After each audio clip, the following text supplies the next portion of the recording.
오늘 이재명 대통령의 신년 기자회견이 해야 됩니까? 예, 신년 기자회견이 있었습니다. 이재명 대통령 21일 신년 기자회견이 있었는데, 여기서 부동산과 관련된 내용만 좀 간단하게 말씀을 드리겠습니다. 아마 뉴스로 다 확인을 하셨을 거라 생각이 드는데, 한 번 더 언급을 해드리겠습니다. 보시죠.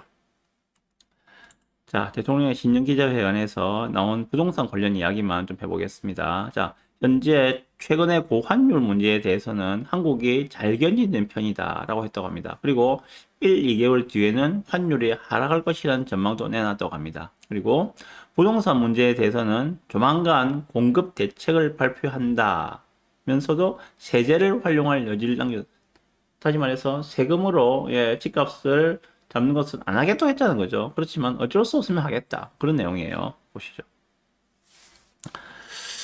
어, 최근에 고환율 문제 해결을 위한 대책을 묻는 질문에서 특별한 대책이 있으면은 이미 했을 거다. 그런데 특별한 대책이 없다. 뾰족한 수가 없다. 이런 이야기를 하고 있는 것 같아요. 예. 그러면서 이 지금의 고환율 문제는 대한민국만의 독특한 현상이 아니다. 그래서 대한민국만의 정책으로 원상으로 돌리기는 매우 어려운 상황이다. 전 세계적으로 고환율이 지금 뉴노멀인 것 같다. 이런 이야기 하신 것 같아요. 그러면서 한두 달 정도 지나면은 환율이 1,400원 전으로 떨어질 것이라고 예측하고 있다라고 이야기했습니다. 이 발언이 나온 뒤로 오늘 환율이 팍 떨어졌습니다. 예, 10매던이 팍 떨어졌어요. 이 발언 나오는 뒤로. 다만 원달러 환율은 N달러 환율에 연동되는 측면이 있다. 무슨 말인가 하면은 엔화가 약세를 보이면은 원화도 같이 약세를 보이고 엔화가 강세를 보이면은 원화도 같이 강세를 보이는 엔화와 원화는 좀 연동돼서 움직이는 측면이 있는데 최근에 엔화가 많이 약세죠. 그죠? 엔화가 약세니까는 원화도 약세를 보이는데 그렇지만 일본과 비교해서 일본의 그 엔화 약세보다는 우리는 좀 덜한 편이다. 그런 이야기 하고 있습니다. 일본이 기준에 맞추면은 원달러 환율이 1,600원 정도는 돼야 되는데 그래도 1,500원 안 넘어가고 1,400원대에서 버티고 있는 거는 잘 견디는 편이다 라고 이야기했다고 합니다. 그러면서 지속적으로 가능한 수단들을 발굴해내고 환율이 안정될 수 있도록 노력하겠다. 부동산 문제입니다. 부동산 대책과 관련해서는 세금 규제가 필요한 상태가 됐는데 바람직하지 않다고 안 쓸 이유는 없다. 무슨 말인가 하면은 세금 규제를 부동산 규제 수단으로 사용하는 것은 바람직하지 않다. 가급적 자제해야 한다. 이게 대통령의 생각이에요. 하지만 어쩔 수 없이 세금 규제를 써야 할 상황이 온다면은 당연히 세제 수단도 동원해야 된다. 어떤 상황일까? 정부가 정책적으로, 수요 정책을 갖다가 막 펼치겠죠. 그죠? 대출을 규제하고 해도 집값이 나몰라라고 올라가는 경우가 안 나올 수 없다고 볼 수 없잖아요. 그죠? 그런 경우가 나오면은 어쩔 수 없이 세금을 때리겠다. 세금을 통해서 규제를 하겠다. 수요를 억제시키겠다. 그런 이야기입니다. 그리고 장기 보유 특별 공제를 언급하면서 자기가 살지도 않으면서 투기용 또는 투자용으로 오랫동안 가지고 있다고 왜 세금을 깎아주느냐. 바람직하지도 않은 투기용 부동산을 오래 가지고 있다고 세금을 깎아주는 건 이상하다라고 이야기했습니다. 뭡니까? 장기 보유 특별 공제를 손봐 드리겠습니다. 이 이야기죠. 지금 장기 보유 특별 공제는 10년을 가지고 있으면은 내가 현재 집을 하나 사서 10년을 여기서 살고 있어요. 그죠? 10년을 보유를 하고 10년을 살고 있으면은 양도 차익에 대해서 장기 보유 특별 공제를 보유에 대해서 40%, 그리고 거주에 대해서 40%, 합쳐서 80%를 지금 장기 보유 특별 공제로 빼줍니다. 어마어마한 거거든요. 근데 이 40%거든요. 살고 있는 것, 그냥 보유만 하고 있어도 10년 지나면 40%를 공제를 해줘요. 그리고 거기에 직접 살고 있으면 주거까지 하면 40%를 또 추가로 더 해줘요. 근데 대통령이 지적한 것은 내가 거기에 들어가서 살지도 않는데 그냥 보유만 하고 있다고 해서 장기 보유 특별공제 10년에 40% 해주는 것은 과도하다. 이 이야기예요. 그럼 앞으로 어떻게 되겠습니까? 실제로 주거하는 데 있어서는 장기 보유 특별공제를 좀 더 올려줄 것이고 그냥 단순히 보유만 하는 부분에 있어서는 40%가 아니라 그 비율을 낮추겠죠. 20% 낮춘다든지 그런 식으로 조정을 하지 않겠는가라는 게 예상이 되죠. 그럼 결국은 그런 거예요. 예. 내가 어떤 하나의 아파트를 갖다가 직접 들어가서 살면서 보유를 하고 있으면은, 예, 장기 보유 특별 공제를 온전히 가져갈 수 있지만은, 소위 말하는 갭 투자죠. 내가 뭐 똘똘한 아파트 하나 갖다가 전세를 끼고 샀어요. 그리고 나는 뭐 다른 데서 전세나 월세로 거주를 하고 있어요. 소위 말하는 갭 투자죠. 이런 사람에 대해서는 실제로 보유는 하고 있지만 1주택만 보유하고 있지만은 1주택만 보유하고 있지만은 그냥 실제로 들어서 살고 있는 게 아니기 때문에 이런 사람들까지는 보호를 해주지 않겠다 이 이야기를 하고 있는 거예요. 이 이야기를 하고 있는 겁니다. 그런 실제로 보유만 하고 거주하지 않는 1주택에 대해서는 예, 장기 보유 특별 공제를 많이 낮춰서 예, 세금을 좀 많이 내도록 하겠다 이 이야기를 하고 있는 겁니다. 그리고 보유세 부분입니다. 보유세 부분. 보유세 강화에 대해서 최근에 뭐 이런저런 이야기가 많은데, 우리 국민들에게 부담을 준다면서 부정적인 입장을 보였다고 합니다. 그래서 뭐 50억이 넘는 데만 보유세를 하자는 소문이 있던데, 지금으로서는 세제를 통해 부동산 정책을 하는 것은 깊이 고려하지 않고 있다라고 이야기했다고 합니다. 예. 그래서 뭐 드는 생각은 그런 거예요. 그러면은 뭐 최소한 지방선거 전까지는 예, 보유세 강화는 뭐 나올 가능성이 별로 없겠구나. 지방선거 끝나고 나면은 보유세 강화를 갖다가 다시 이야기할지 모르겠지만은 그 전에는 아마 없을 것 같다. 보유세 강화 이야기는 좀 그렇게 생각하는 게 그런 생각이 들어요. 예.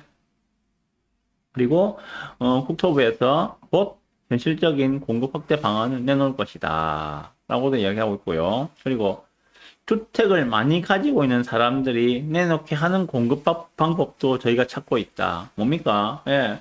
다주택자들이 갖고 있는 주택들을 예, 팔도록 내놓을 수 있도록 하는 정책들도 지금 찾고 있다. 돌려 말하면 뭡니까? 예. 다주택자 때려잡아서 그들이 갖고 있는 주택을 시장에 매물로 나올 수 있도록 만들겠다. 뭐 좀 표현이 과격한지 모르겠지만 때려잡는다. 한마디로 다주택자들이 힘들게 귀찮게 괴롭혀서 그들이 갖고 있는 것들을 시장의 매물로 나오게 만들겠다. 이 이야기거든요, 이거는. 예. 그래 보시면 됩니다. 그리고 뭐 주택을 2개, 3개, 4개 들고 있어 봤자, 예. 돈이 안 된다는 인식이 들도록 만들어 주겠다. 뭐 간단하죠. 집값이 올랐다 하더라도 세금으로 대부분 환수를 해가 버리면은 다주택자들이 주택을 여러 채 들고 있을 이유가 없겠죠. 돈이 안 되는데 왜 들고 있겠습니까? 들고 있을 이유가 없잖아요, 그죠? 그렇게 하겠다는 이야기입니다. 예, 그 뒤에는 이제 뭐 반도체, 무역 관련된 부분이고요. 자, 여기에 대해서 제 의견을 말씀드려 보겠습니다. 지금 오늘 대통령이 한 이야기가 사실상 그 이재명 정부의 앞으로 향후, 예, 뭐 거의 4년 반이죠, 그죠? 4년 반을 관통할 부동산 정책이라고 보시는 게 저는 맞지 않을까라고 생각합니다. 예, 맞지 않을까라고 생각합니다. 예. 그, 후보 시에 그랬죠, 그죠? 예, 세금으로 부동산 잡는 거는 가급적 자제하겠다라고 했는데, 좀 어쩔 수 없는 상황이 되면 이제 상황이 바뀌었다. 근데 이제는 대통령이 되고 보니까 어쩔 수 없이 써야 될 상황이 온다면 쓸 수밖에 없다. 뭐 이렇게도 이야기를 하고 있습니다. 그 말은 예, 쓰겠다는 이야기예요. 그리고 장기 보유 특별 공제에 대해서도 지금 살지 않는 집을 오래 보유했다고 세금을 깎아주지는 않겠다. 예, 직접 사는 사람에 대해서는 보호를 해주겠지만은 직접 살지 않고 갭 투자하는 사람에 대해서는 장기 보유 특별 공제를 해줄 이유가 없지 않느냐. 뭐 이런 이야기 하고 있어요. 예. 그리고 다주택자들이 매물을 내놓도록 유도를 하겠다. 다주택자들을 괴롭히겠다. 그런 이야기를 하고 있고요. 예. 그래서 오늘 제가 이 기사를 보면서 든 생각이 그런 거였습니다. 좀 요약을 해볼게요. 자, 4가지 정도로 요약할 수 있을 것 같아요. 첫 번째, 공급 부분인데, 임기 내에, 자신의 임기 내에 착공, 뭐, 130 몇만 원으로 이야기하죠. 그죠? 자신 임기 내에 뭐 이만큼의 물량을 착공 기준으로 그냥 발표가 아니라 착공을 하겠다는 그 수치를 구체적으로 보여주면서 노리는 효과는 그런 거겠죠. 예. 조금만 기다려봐라. 이렇게 우리가 공급을 많이 할 거야. 착공을 할 거야. 그러면 집 싸게 살 수 있는 그러한 타이밍이 분명히 오니까는 좀 더 기다려봐. 이렇게 인식을 심어주면서 상승에 대한 기대 심리를 좀 누르는 그러한 효과를 정책을 추진하려고 하지 않겠는가? 라는 생각이 들어요. 자, 두 번째. 다주택자 매물 추이를 통해서 당장의 공급 부족을 해소하려는 정책을 쓸 것이다. 보셨다시피 지금 다주택자들이 가지고 있는 물건들을 시장으로 추회시킬 방법을 찾고 있다고 했잖아요. 그죠? 그들을 괴롭히고 그들을 힘들게 만들어서 그들로부터 매물을 시장으로 나올 수 있도록 유도를 하겠다. 이게 앞으로 추진될 정책의 한 방향이라고 생각하시면 될 것 같고, 그리고 세 번째, 초고가 주택이 아닌 일반 1주택자는 보호를 해주겠다. 초고가 주택이 아닌 1주택자는 보호를 해주겠다. 초고가 주택에는 보유세를 아마 올린다는 이야기가 선거 끝나고 나면 나올지도 모르겠습니다만은, 초고가 주택이 아닌 그냥 일반 1주택자에 대해서는 보호를 해주겠다. 만약에 그들까지 적으로 돌려서 보유세를 올린다면은 정권 내주겠다는 거와 똑같은 이야기니까 그거는 보호를 해주겠다. 대신에 얼마 몇 프로 되지는 않는 뭐 40억, 50억 넘어가는 그런 초고가 주택을 가지고 있는 사람들까지는 보호해주지 않을 것이다. 그리고 직접 살지 않는 주택을 그냥 단순히 보유하고 있는 사람도 보호해주지는 않을 것이다. 그런 생각하시면 될 것 같고. 그래서 이렇게 생각을 해보니까 그런 생각이 그런 거예요. 자, 그러면은 자, 앞으로의 이재명 정부의 앞으로 남은 4년 반 동안의 부동산 정책을 이렇게 쭉 추진해 나간다고 했을 때, 자, 그럼 어떻게 해야 되는가? 방금 제가 말씀드렸던 그러한 정부의 정책 방향에 맞춰서 우리는 어떻게 해야지 그러면은 우리의 자산을 온전히 지키고 자산을 좀 더 불려나갈 수 있을 것인가? 현재 조건에서 가장 똘똘한 한 채 실거주하는 거 말고는 방법이 없어요, 이제는. 이래 되면은. 여러 개 막 늘려놓고 할 타이밍이 안 한 거예요, 지금 보면은. 물론 좀 더 지켜보면서, 정책이 어떻게 나올지를 좀 구체적으로 봐야 되겠지만은, 딱 지금 현재 대통령의 이야기만으로 드는 생각은, 현 시점에서 가장 똘똘한 한 채로 실제 들어가서 사셔라. 그게 가장 절세할 수 있는 방법이다. 그럼 어떻게 되겠습니까? 그러면은, 다시 또 양극화가 심화가 되겠죠. 부산은 초고가 주택이 거의 없잖아요, 그죠?